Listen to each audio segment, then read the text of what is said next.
Mapagpalang morning po ng Monday, December 13. At tayo po ay nagpapasalamat sa Panginoon sa patuloy na buhay na Kanya pong biyaya sa atin. Ayan po, good morning po sa lahat mga kapatid. Ang ating pong musikang napakinggan ay may pamagat pong You Are My King. Ayan po. Kumusta po ang inyong pong Sunday kahapon mga kapatid? At kumusta din po ang inyong pong pagising ngayon? Naway nasa mabuti po kayong kalagayan, maging ang inyong pong mga mahal sa buhay. Salamat po sa patuloy niyong pag-tune in sa ating gawain at ating pong sabay-sabay na papurihan at pasalamatan ang ating Panginoon na patuloy na nagpapala sa atin at tumutugon sa ating pong mga panalangin at kahilingan. Sige po, samahan niyo po ako sa ating pong pagbubulay-bulay. Ang ating pong teksto ay matatagpuan po natin sa Lumang Tipan sa aklat ng Bilang, chapter 23, verse 19. At ganito pong ating mababasa. Ang Diyos ay di sinungaling na tulad ng tao. Ano mang sabihin niya ay kanyang gagawin. Kung mangako man siya, ito'y kanyang tutuparin. Tayo pa'y manalangin. Lumalapit po kaming nagpapakumbaba sa iyong dakila at makapangyarihang pangalan, aming Diyos. Lumalapit po kami na kinikilala po namin sa iyo pong banal na harapan kung sino po kami, kung gaano kami kaliit. Ngunit nagpapasalamat po ng labis dahil po sa iyong biyaya. Dahil sa iyong biyaya, kami po ay nakadudulog sa iyo pong banal na presensya. Dahil sa iyong biyaya, patuloy po naming nadarama ang iyong pong pag-ibig sa amin. Salamat po sa patuloy na buhay, proteksyon, pagpapala. Salamat din po sa oras na ito na kami muling magkasama-sama sa pagbubulay-bulay po ng iyong mga salita. At salamat din po sa patnubay ng Banal na Espiritu upang aming lubos na maunawaan ang iyong mga salitang aming pong mapagbahabahaginan sa sandaling ito. Dinadalangin po namin, Panginoong Diyos, ang lahat po ng aming mga kapatid na hindi pa po nakapag-tune in dahil medyo may kahirapan po ngayon dahil po sa signal. Ngunit naniniwala po kami, Panginoong Diyos, marami po ang maaabot at makaririnig ng iyong mensahe sa tulong po ng Banal na Espiritu. Ito po ang aming kahilingan sa pangalan ni Jesus na aming Panginoon. Amen. Amen. Kayo po ay aking inanyayahan sa topic po natin na kick the wall and let go. Ayan po. Bakit po kaya kick the wall and let go?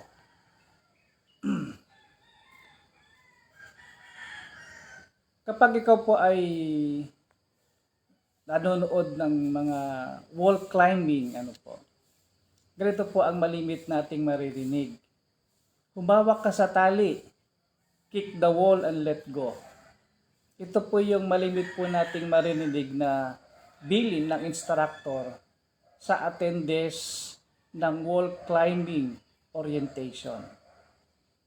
Kapag bababa na mula sa itaas gamit ang auto relay, ang wall climbing ay isang indoor sports kung saan ang wall o pader ay may iba't ibang kulay na hand at foot holds na gawa sa resin para hawakan at tungtungan sa pag-akyat.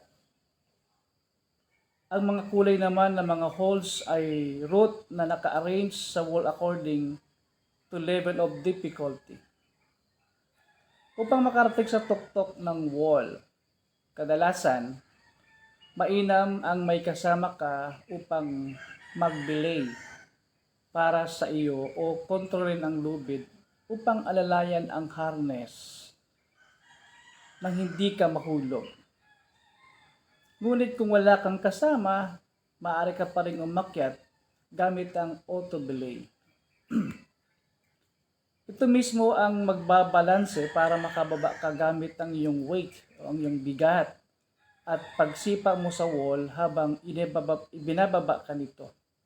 Kung beginner ka, isang challenge ang pagkatiwalaan ang disenyo at function ng auto belay. Sa buhay, hindi naman talagang madaling magtiwala. Lalo na kung ilang beses ka na rin pinangakuan pero napako, niloko, naisahan, tinraidor, o pinagsinungalingan. Hindi maiwasang magkaroon ka ng trust issues. Sa kabilang banda, mahirap din namang mabuhay ng laging may duda o tamang hinala, lalo na sa ibang tao. Kaya buti na lang, iba ang Panginoon. Maaari natin siyang pagkatiwalaan. Hindi siya nagbabago. Yan po ay ating matatagpuan sa Malakias chapter 3, verse 6. Kahapon, ngayon at bukas, hindi siya nagbabago. Yan po ay ating matatagpuan sa Hebrew chapter 13 verse 8. Sa aklat ng Bilang chapter 22, mababasa natin na ipinatawag ni Haring Balak ang propetang si Balaam para sumpain ang mga kaaway niyang mga Israelita. Ngunit pinigilan ng Diyos si Balaam. Pinagpala na ng Diyos ang mga Israelita. Ito po'y ating matatagpuan sa aklat ng Bilang chapter 22 verse 12. Kaya kahit na pasuhulan ni Balak, hindi nagawang isumpa ni Balaam ang Israel. Sa halip, pinagpala pa rin ni Balaam ang mga ito alinsunod sa pangako ng Diyos. At ipinahayag kung sino talaga siya. Ito ang sabi, ang Diyos ay hindi sinungaling na tulad ng tao. Anumang sabihin niya ay kanyang gagawin. Kung mangako man siya, ito ay kanyang tutuparin. May trust issues ka pa ba sa Panginoon? Kapatid, kick the wall and let it go.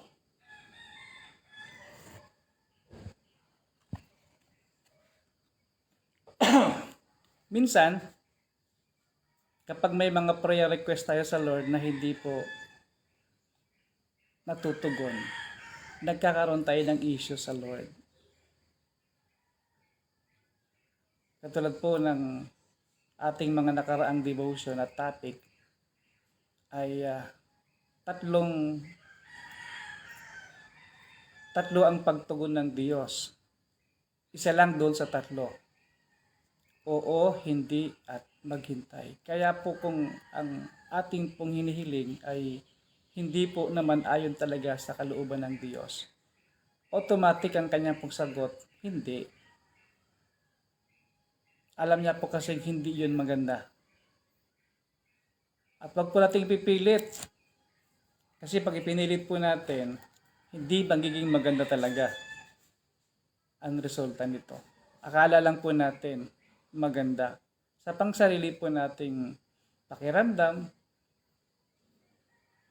maaring maganda. Pero yung resulta, doon po tayo titingin, ano kaya yung pwedeng mangyari? Ano kaya magiging resulta nito kapag ipinilit ko?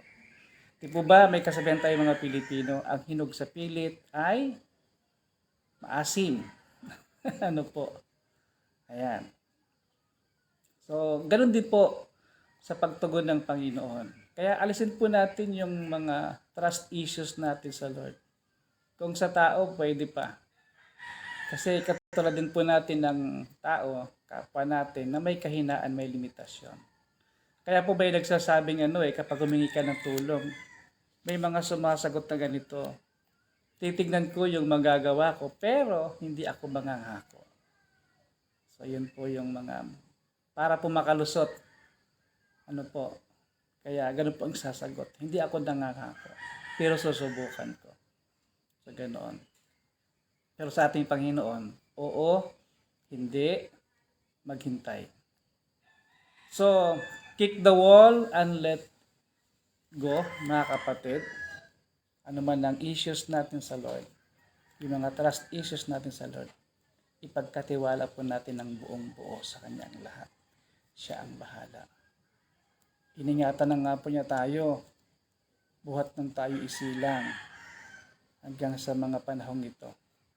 Iningatan nga po niya tayo sa banta ng pandemic, last year pa nagsimula. Pero salamat sa Panginoon, buhay pa rin po tayo dahil po sa pag-iingat ng Panginoon.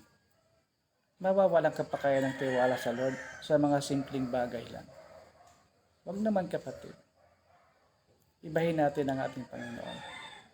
Kung ang Diyos ay kumilos noon, kikilos siya ngayon, kikilos din po siya bukas. Sapagkat ang Diyos natin ay Diyos noon, siya din yung Diyos ngayon, siya din yung Diyos bukas. Dawa po tayo ay napagpala ng ating pong pagbubulay-bulay sa umagang ito. Muli po mga kapatid, tayo po ay nakatune in sa Pastor Rex and God's Ministry.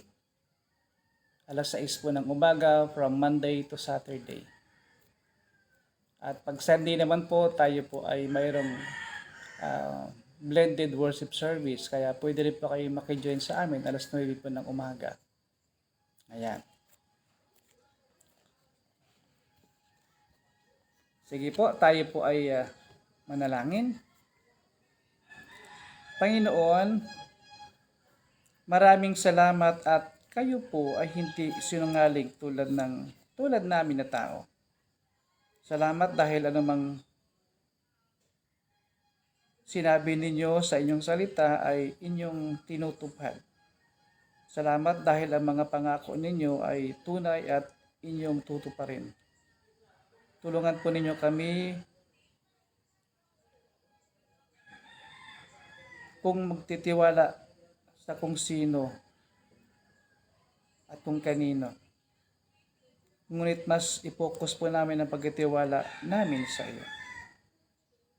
Tulungan po ninyo kaming manalig sa inyo at isang tabi ang aming mga agam-agam at pagdududa.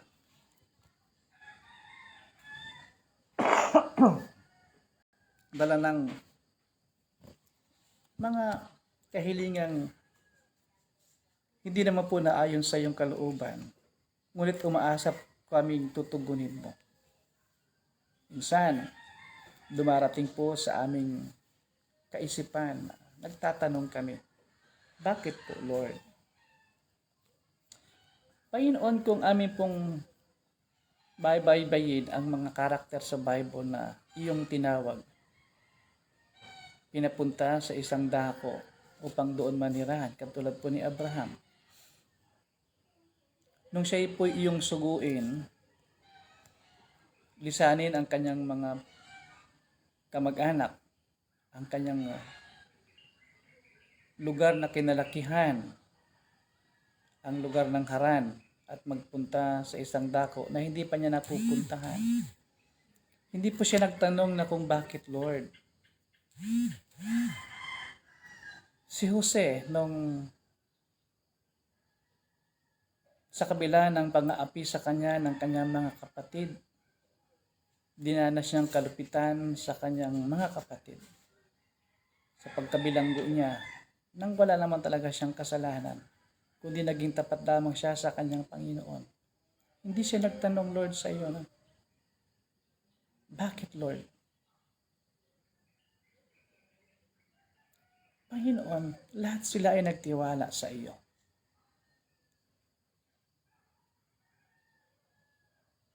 Kaya Panginoong Diyos, mulit-muli po naming balikan ang aming pagtitiwala po sa iyo at yung mga ginawa mo po sa amin.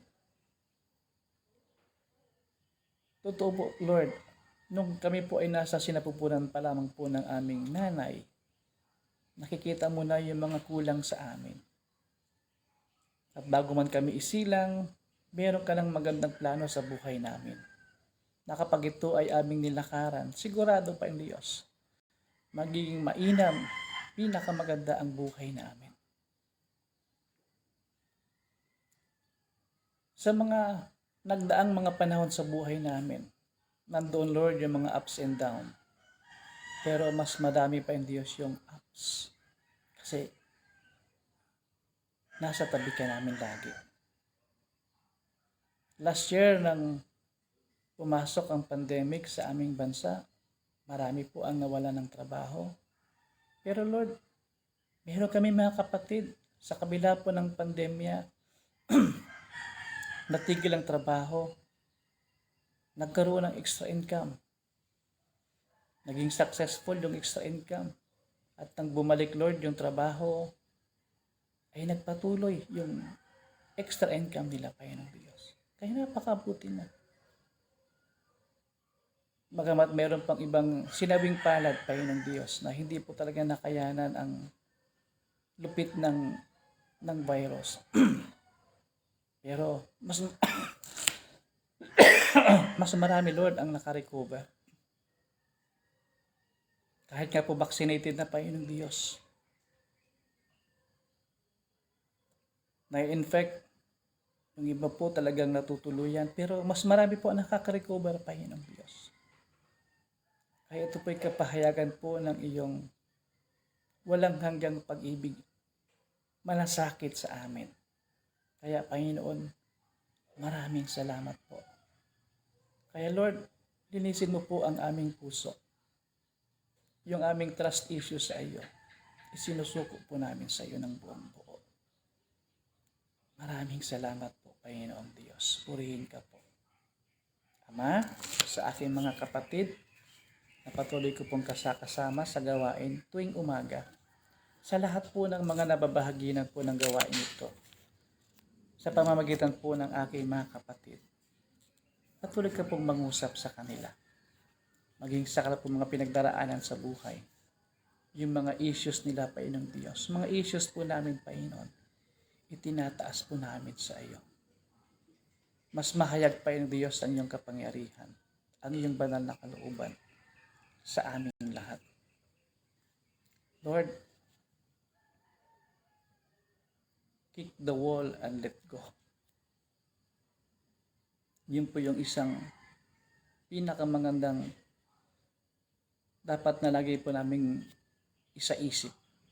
Kapag may mga issues, may mga negatives na nangyayari sa aming paligid o sa aming buhay, sa aming family, sa trabaho namin, Panginoong Diyos. Kick the wall and let go. Isuko namin po lahat sa iyo. Ipagkatiwala po namin lahat sa iyo. Ikaw po ang bahala. Meron ka pong magagawa higit po sa lahat. Para po sa aming ikabubuti. At sa lahat po ng mga papasok pa inong Diyos sa kada pong trabaho sa araw na ito. Dalangin po namin ang iyong proteksyon. Pagpapala sa bawat isa po sa kanila.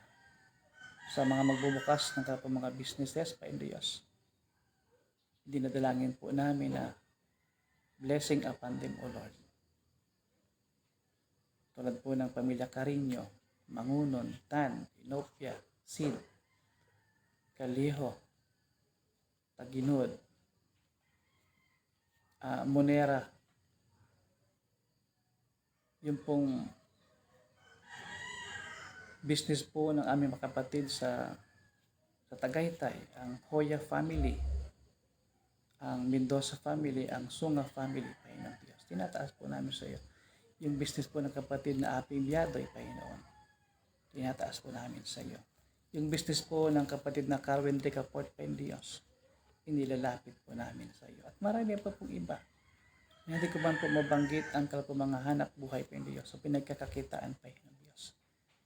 Dalangin po namin na pagpalain niyo po, Panginoon. Lalo na po yung mga business po ng aming mga kapatid na kasama po namin sa gawain araw-araw. Ang business po ng pong pamilya, Panginoon, pagpalain niyo po. Yung kami po mga kapatid ng mga OFW po ng Diyos. Hinihiling po namin, ingatan niyo po sila araw-araw. Sa Middle East, sa Israel, sa Taiwan, sa Kuwait, sa Dubai, at marami pa pong iba pa ng Diyos na sa iba't ibang panig ng daigdig. Sa US, sa Europe, sa Canada pa ng Diyos. Pagpalain niyo po sila. Patuloy po lang maranasan, Panginoon, ang iyong proteksyon, pag-ibig at pagkalinga araw-araw, Panginoon. Salamat po ng marami.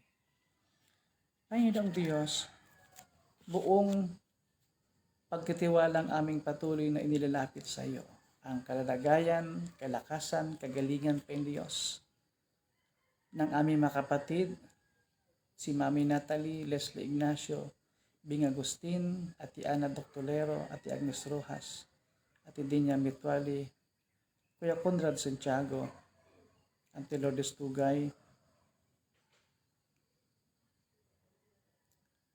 Ate Linda Mendoza, Ate Elsa Di Malanta, Ate Eden Romero, Zairos Montalya, Rehimio Sikat, Romeo Ligaspi, Lourdes Teodoro, Feli Daria, Eli Habidando, Vicky Pabilando, Chito Corrado, Susan Lalik Montero, Mario Lakay, Ramilio Santiago, Nana Esmeralda Ilagan, Maridel Lakay, Dr. Samson Lapos, Celia Lim, Jenkin Baloyot, Kuya Ernie Incontro, Tessie Katakutan, Tuti Katakutan, at Nanay Milagring, Santiago, Panginoong Diyos. Mahayag po ang iyong kapangyarihan at himala sa buhay po ng bawat isa po sa kanila. At patuloy po ng labas itinataas po namin sa iyo at hinihiling ang good health, guidance, provision, protection, financial blessing sa Forca family, Ate Juliet Santos and family, Ate Josephine Valdez and family, Lorenzo family, Ilagan family, Mendoza family, Tuason family, Goko family, De Jesus family, Rica Fort family, Jason and Ann and kids, Lahato family, Susan Pagaduan and family, Di Mapilis family, Carado family, Ate Connie Vergara and family, Marilyn Yakap, Carolina Mendoza, kila Alan Ann Angela Tuason, Soli Mendoza, Maribel Dios Pinto, kila Flora and Mark Mendoza, Panginoong Diyos. At marami pa pong iba na hindi pa pumabanggit ang mga pangalan, Panginoong Diyos. Pero amin pong nagtitiwala ang iyong pong pagpapala para po sa lahat. Maraming salamat po, Panginoong Diyos. Patuloy niyo po kaming pag-ingatan, Panginoon, lalong-lalo po sa banta po ng COVID. Sapagkat hindi pa rin po kami totoong safe, Panginoong Diyos, sa mga panahon ito. Dahil nandiyan po lamang, Panginoon Diyos, sa paligid po namin ang COVID. Maraming salamat po, Panginoon. Purihin ka po, Ama. At ang lahat ng ito ay aming idinadalangin na may lubos na pagtitiwala at pananampalataya sa Diyos na higit na makapangyarihan sa lahat at aming tagapagligtas, Panginoong Hesukristo. Sa iyo ang lahat ng papuri at pasalamat ngayon at magpakailan paman. Amen. Ayan po. Purihin po natin ang ating Panginoon. Magkita-kita po tayong muli bukas alas 6 po ng umaga. God bless po.